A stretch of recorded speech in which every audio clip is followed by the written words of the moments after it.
Y estamos acá con Analía Tarasiewicz, ella es psicóloga y vamos a abordar un montón de temáticas que en la jornada de hoy o en el cotidiano de hoy nos abordan a cada uno de nosotros, como por ejemplo la ansiedad, el miedo, ¿no? ¿Cuáles son esos signos que hay que atender para poder pedirle ayuda a un profesional?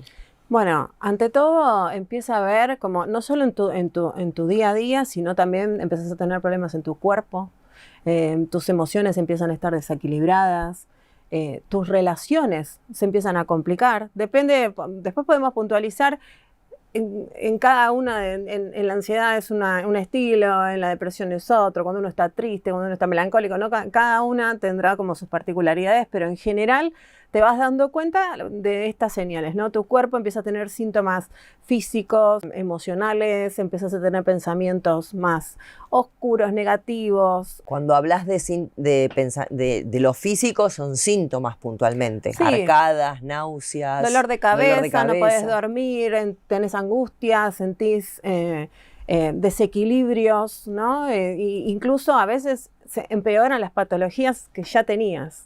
Una persona que ya tiene una enfermedad de base, que de repente estos desequilibrios se la empeoran. El cuerpo habla, como Total. dicen. Entonces es importante que podamos mediar ese momento del pasaje entre la emoción y la acción y ahí meter una pregunta: ¿qué me pasa?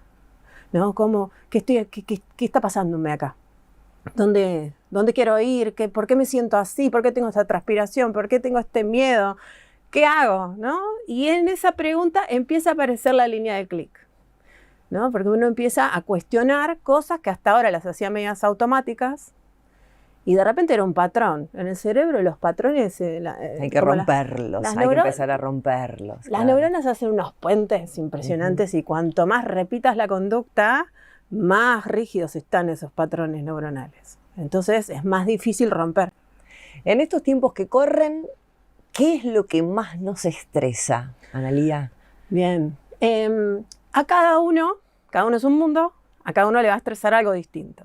Pero puedo pensar en mis pacientes que me vienen a ver habitualmente y vamos a poner como la coyuntura es un punto, los problemas familiares, los problemas de pareja, todo lo que tiene que ver con la economía, pero es donde vos le pongas el foco a tu vida.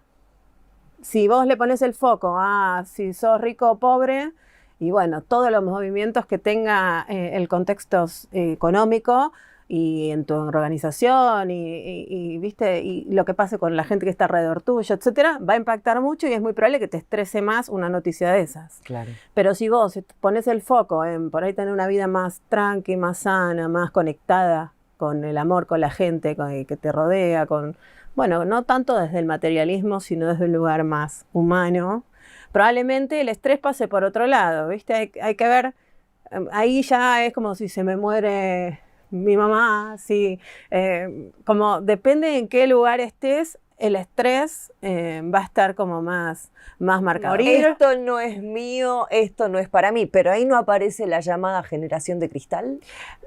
Sí, que por momentos está tan mal llamada, ¿no? O sea, sí es real que son más sensibles y sí es real que tenemos que ayudar a esta generación que de algún modo para mí pone el parate y dice emociones acá, humanidad, causas comunes, ¿no? Como démosle bola a lo que importa, pero a ellos hay que ayudarlos a tener más recursos, a comprender otros aspectos del trabajo. Entonces, de algún modo estamos en un momento de transición, donde hay un mensaje que se impuso y que la pandemia hizo, ¿no? O sea, acá está. La pandemia no vino a ayudar demasiado. Complicó las cosas. Para algunos sí y para otros no. Algunas personas, bueno, los que sufrieron las muertes de sus familiares, etcétera, obviamente la pasaron terrible. Los que enfermaron mucho también. Pero hay también una concientización de la importancia de la humanidad, de estar juntos, de la familia, del tiempo, ¿no? El tiempo en los trabajos.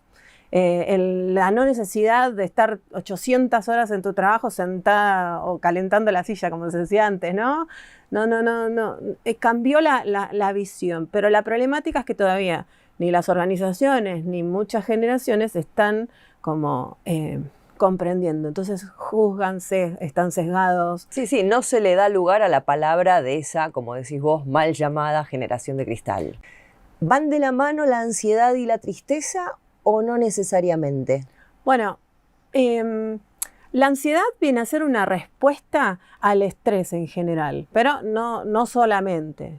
¿Sí? Vamos como a separarlo un poco. Entonces puede ser que te dé ansiedad también algunas cosas clínicas, como por ejemplo alguna medicación que estés tomando, temas de tiroides, alguna enfermedad que curses o que ya tengas de base, etcétera, y eso puede generarte ansiedad. Pero también está la ansiedad que se genera uno con el pensamiento y viste que la gente que yo me incluyo, que tenemos ansiedad y la tenemos que trabajar. Hello. Sí, pero digo, es como que la sensación de tener como un montón de estrategias para un montón de situaciones que podrían pasar y que en sí pasa el 1%, y como que imaginas como una soga de traer el futuro acá y decís, bueno, tiene que pasar ya, las cosas se tienen que resolver ya. Bueno, todo eso genera una sensación que tiene que ver con el control, tiene que ver con la vulnerabilidad que uno siente, etcétera, y todo eso eleva como la ansiedad en una persona. Sí. Y a su vez, esto, por eso se siente como un motor pasado de vueltas, ¿no? La sensación de, ¿viste? De agotamiento. Un motor exigido. Claro, es como ir en tercera a la costa. Llegás, vas a llegar.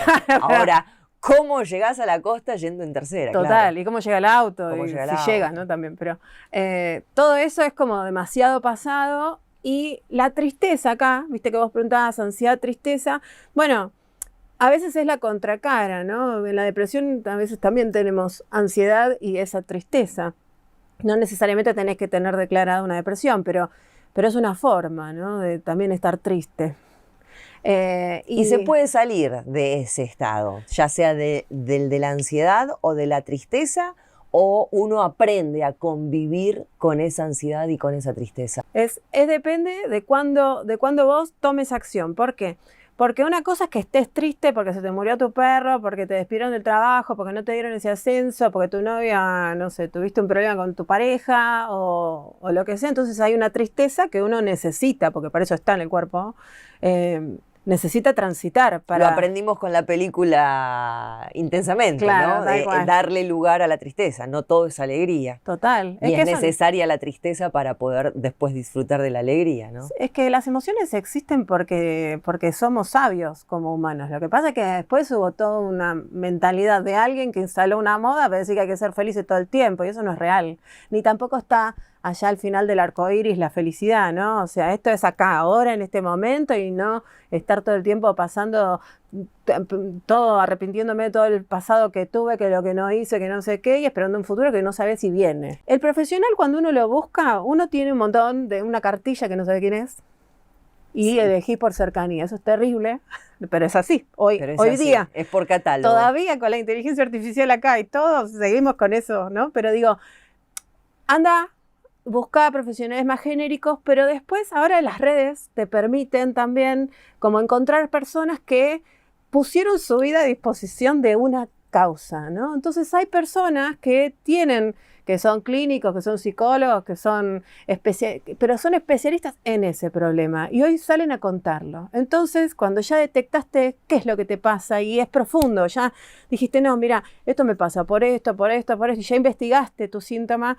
busca ese profesional que tiene que ver con vos, escuchá gente, busca referencias, ¿no? Y vos mismo especializate en tu propia solución, tratando de hacer una búsqueda más específica. Y eso te va a permitir como encontrar. Pero si ya está muy avanzado tu caso, en general necesitas ayuda de otra persona que haga todo eso. Hay que pedir ayuda a un profesional. Mira, tengo justo tatuado esto que se llama Me Tengo a Mí, que es un concepto que a medida que fui tratando de salir adelante en mi vida, yo decía, pero bueno, yo voy a poder salir de esta, ¿no? Me tengo a mí, me decía. Y me lo puse como mantra. Entonces en todos lados me escribía Me Tengo a Mí para recordar que yo llegué hasta acá. Yo fui la que, está bien, salí de la panza y aprendí a respirar. Yo soy la que se fue de esa casa, la que salió del barrio, la que entendió.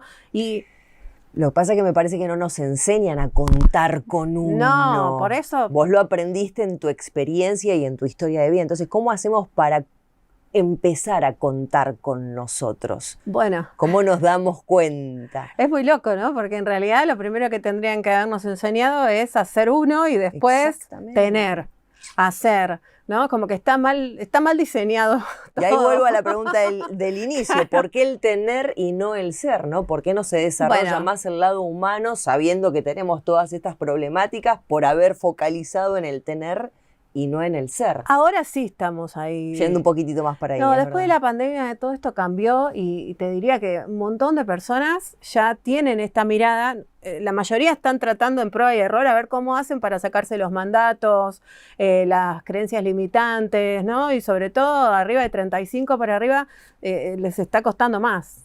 Pero es importante comprender que en la vida parte de uno porque es tu vida. Y si vos no estás bien con vos, pero esto no es cliché, porque aparte pasa eso, ¿no?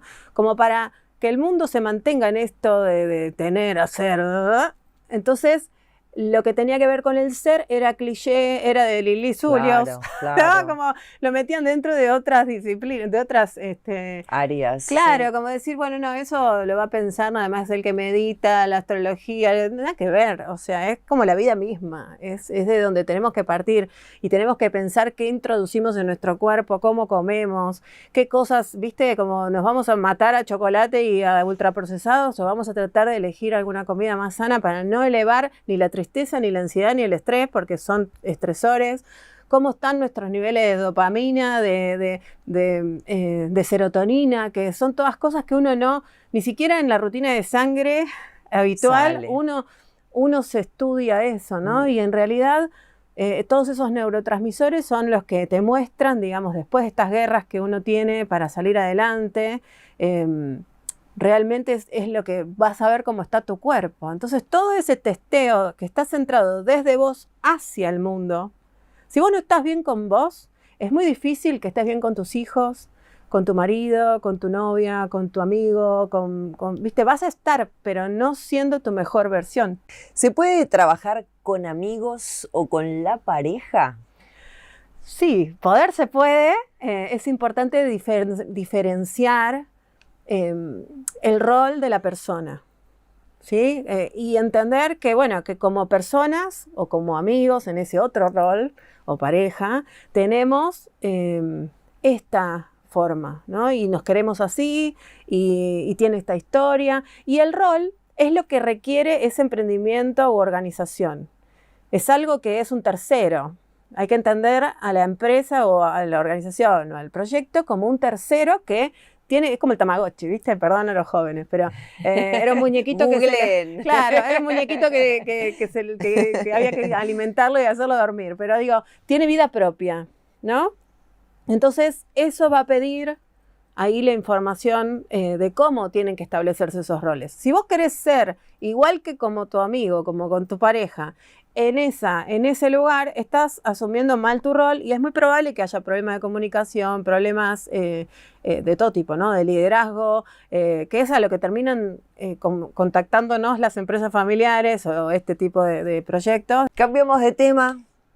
Me ubico en un domingo a la tarde. Mami. ¿Qué pasa con esos domingos a la tarde en donde hay toda una carga emocional muy pesada, ¿no? ¿Qué pasa que nos sentimos como nos sentimos un domingo por la tarde?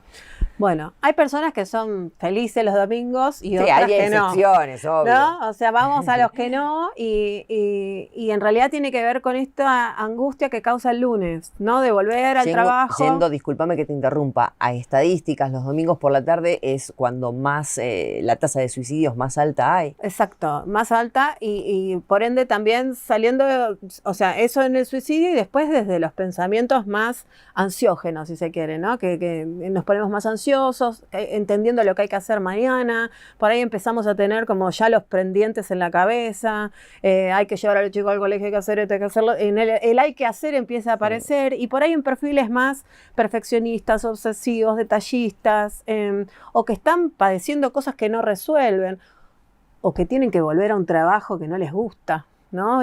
O que los maltratan. Pasa mucho hoy, por hoy. Total, o que los maltratan y están re bien en su casa, como tapaditos, mirando la peli, y el lunes tenés al jefe que te está diciendo, no, hotel, ¿viste? Como vos decís, no quiero ir a ese trabajo, ¿no? Entonces, el cuerpo empieza a hablar un domingo por la tarde. Total. Y es muy probable que ese domingo tengas dolor de panza y que encima lo termines pasando mal, ¿no? Físicamente y emocionalmente, porque es como, se llama Scary Sunday, ¿no? Como que son aterradores, ¿no? Es una sensación de terror, de miedo, tiene distintas graduaciones, por eso todo es relativo al caso de la persona, pero sí, en algún momento todos pasamos por ese domingo aterrador de decir, ay, tengo que ir y me duele la panza, ¿no? Y si tenemos registro de ese domingo aterrador, ¿hay probabilidades de hacer cositas? ¿Hay recursos? ¿Podemos llegar a tener recursos para, no te digo evitarlo, pero sí transitarlo de una mejor manera? Sí. Y llegar a ese lunes a la mañana, no te digo con una sonrisa, pero bueno, por lo menos con la voluntad de levantarse y comenzar con el desafío de afrontar la semana. Sí, en todo lo que hablamos hay como esta parte que venimos hablando más desde lo profundo, desde entender qué me pasa, por qué tengo este miedo, ¿no? Y a todo hay que preguntarle el por qué y el para qué estás acá. ¿Qué me estás queriendo decir dolor? ¿Qué me estás queriendo decir miedo? ¿Qué me estás queriendo decir emoción? ¿No? Eso vital para todo, lo que hablemos. Ahora, el segundo punto es lo más superficial, que es, bueno, técnicas, ¿no? Que podemos encontrar en un montón de lugares hoy, pero digo, respirar, hacer respiraciones más profundas y más guiadas, hacer meditación, salir a caminar, pensar, despejarme, darle oxígeno al cerebro con alguna actividad. Esto de mover. El famoso antidomingo. Total. Y así con todo, ¿no? O sea, cuando yo me siento triste, lo mismo, cuando me siento ansioso, encontrar cada uno como su cajita de herramientas, porque esto es importante, a vos no te va a funcionar lo mismo que a mí. Yo conozco una persona que me dice, mira, yo soy feliz mirando mi planta. Y él mira la planta y se conecta con tranquilidad. Y vos decís, yo miro esa planta y no me pasa nada, ¿no? Entonces, encontrar las herramientas desde esta superficie, capaz que estar con un amigo, capaz que escuchar un podcast, prender la radio y escuchar música, ¿no? Cada uno tendrá como su forma, pero eso no quita la circunstancia de base y no va a ayudarte, o sea, te va a ayudar a transitar ese momento y a pasar esas horas terribles hasta el lunes, pero el lunes vas a tener el mismo jefe, vas a tener el mismo problema, vas a tener todo, hasta que no tomes cartas sobre estos ejes, ¿no? Identidad vocacional, identidad laboral, posibilidades, resignificar, como te decía antes, el trabajo y decir, bueno, este es mi trabajo puente, lo voy a hacer y ponerle tiempos, decir, bueno, 1 año más, 5 meses, 2 meses, mientras tanto, ¿qué voy a hacer?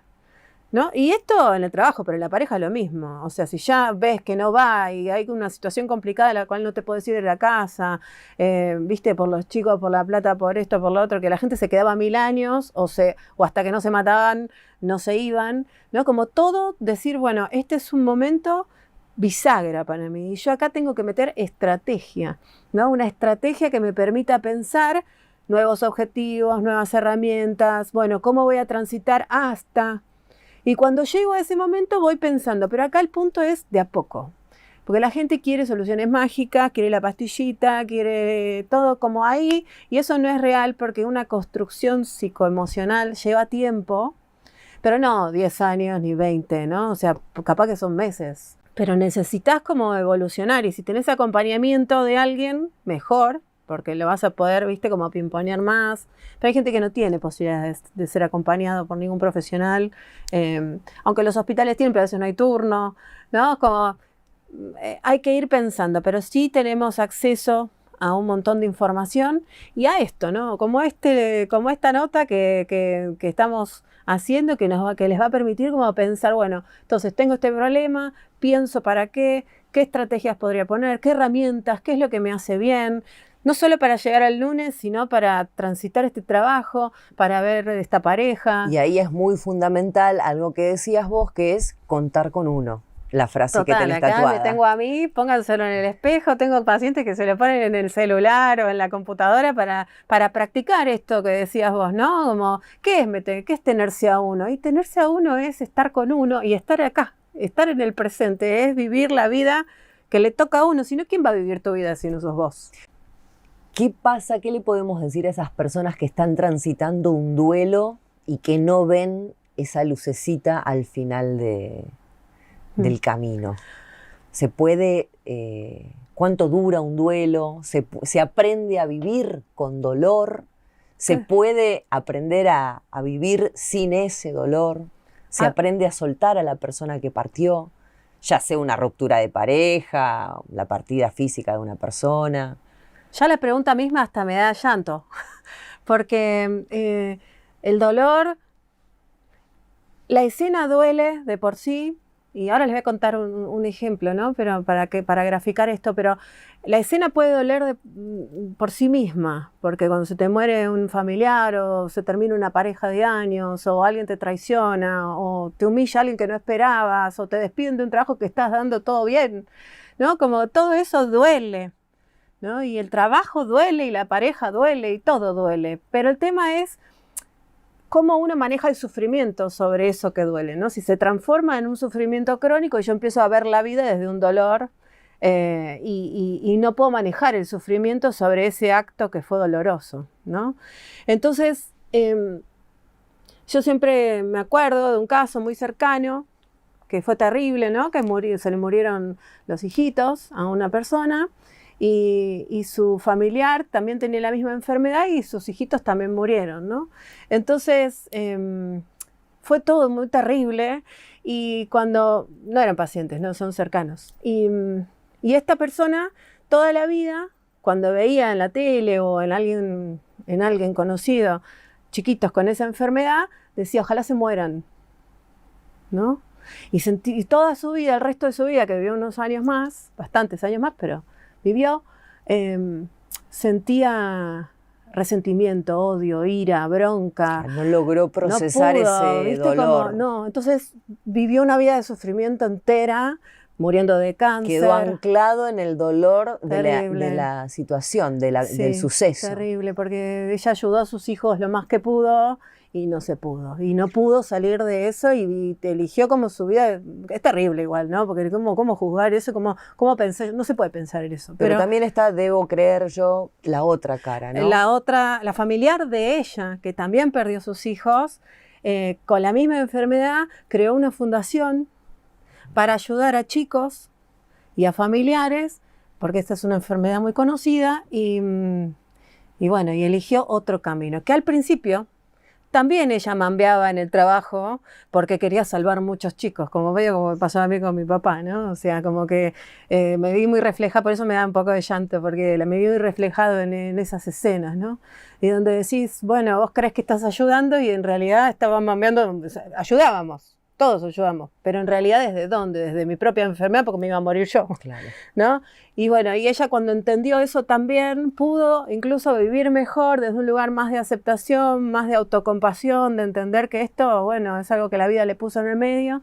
Y bueno, y hoy ayuda a cientos de chicos y de familias a transitar esta enfermedad que no tiene cura, pero que los ayuda a vivir mejor, ¿no? Hablando un poquitito de los miedos, que miedos tenemos absolutamente todos, ¿qué hacemos con esos miedos? ¿Cómo combatimos el miedo profundo? ¿Por dónde se arranca? Primero, imagino reconocerlo, ¿no? Pero después, ¿cómo hago? ¿Pido ayuda? ¿Lo abordo yo sola? Primero, tengo que definir qué tipo de miedo tengo, en qué horario me pasa, en qué situación, qué personas están presentes. Yo, el concepto que armé en mi libro se llama detractor de la psiquis, ¿no? ¿Cuáles son tus detractores? ¿Qué te detracta la cabeza, ¿no? Las emociones, el corazón, ¿no? Que te rompe ahí la escena y vos te quedás como mal por esa presencia, por esa palabra, por ese gesto. Entonces, el miedo tiene un motivo ahí, ¿no? Y cuándo viene y qué volumen viene, qué tan fuerte es. ¿Viste? Capaz que en esta escena yo tengo miedo, pero capaz que es un miedito. Chiquitito. Claro, es decir, bueno, tengo una ansiedad lógica de tener que estar acá con 8000 luces, las personas en la cámara, no sé qué. Bueno, me da un poco cosita, ¿no? Pero distinto es, no, porque no puedo, y tener que ir al baño 800 veces y estar, ¿viste? Como ansioso el día anterior, no dormir, ¿viste? Tratar mal a mi entorno.